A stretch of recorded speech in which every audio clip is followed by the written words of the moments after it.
Morning. It's Thursday, November 5th. Now I'm sitting here and I'm thinking, what am I going to rant about today? Because at the point I'm starting this rant, the election is too close to call. So then I decide that we ought to understand a little bit more about the Republicans and the Democratic parties. And I decided that I'm going to talk today about their symbols. I'm sure all of you know that the Democratic Party symbol is the donkey and that the Republican Party is the elephant. Now, the donkey, we might guess it's because it starts with the same letter as Democrat. But I couldn't put anything simple on the elephant like that, So I'll tell you what I found out about the political symbols in this country. We all know that these two symbols are a mainstay in America's visual culture. They are as recognizable as Santa Claus or Uncle Sam. It's interesting that both these symbols were created by the same cartoonist.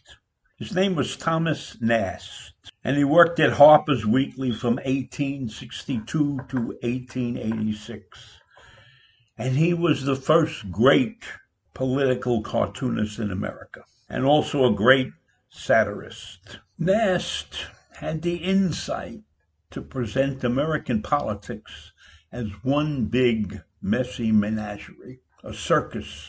And the circus had just become an attraction a couple of years before he had started with his cartoons. So he ridiculed his own side, which was Republican, he was a Republican, as gleefully as his opponents. And he reimagined the GOP as a weak, panicky creature that was constantly lumbering off in the wrong direction. Its size more of a liability than an asset. Hence, the elephant, a lumbering creature. Now, over the years, elephants have been studied and have been idolized to some extent for being fairly intelligent creatures. But at the time that Nast was drawing them, he depicted them as bumbling creatures. Now, as far as Nast was concerned, the donkeys were no better than the elephants.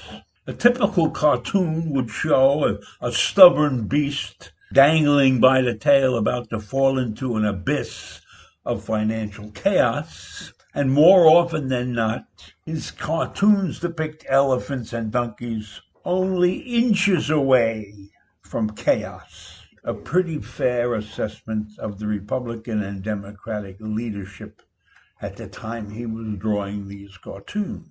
Now, I would have to say that those cartoons would probably be very appropriate in today's age. At the time that Nast was drawing these cartoons, they were considered news. His images depicted situations that were going on in the world and in the political world. And since they didn't have things like radio and television in those days, then everybody read Harper's or something else, and his images were considered commentary on the news or actual news themselves. In the 1880s, Thomas Nast was the most feared cartoonist in the country, the enemy of swindlers on the left and on the right. But he was also an unlucky man because he lost all of his money in a Ponzi scheme. It was the kind of sleazy operation that he'd spent his entire career cautioning against. But in 1890, he published a book of Christmas illustrations to recover his fortune. It was also at that point in his life that he lost some of his strength and agility due to some illnesses, and he began to fade. But the elephant and the donkey live on in political pageantry, thanks to his ingenuity. Now, the elephant is the official symbol of the Republican Party, But the Democrats have not claimed the donkey as their official symbol, even though you could go any place and talk donkey and everybody knows you're talking about Democrats. And if you go to a Democratic rally, you will find a donkey there someplace. So let's call it the unofficial symbol of the Democratic Party. There are many out there in the universe that think that it's a little weird that major American parties have embraced their mascots so enthusiastically, considering how poorly the two animals came across in the original cartoons. But I can assure you that many people living today have never seen these original cartoons, because they depicted the elephant and the donkey as confused and stupid sometimes. Now, when I look at these things, and I look at them closely, I realize that what Nass did is true. Just picture how stupid our politicians are. So I think his representation of the parties using these animals is accurate. And so I expect that going forward, for many, many years, we will see these creatures, the elephant and the donkey, on pins and on banners and on posters, chanting heroically for their heroes in the Republican and Democratic Party. And maybe if some of them take a good hard look at it, they will recognize that these creatures are mocking them. But I don't think that will sink in.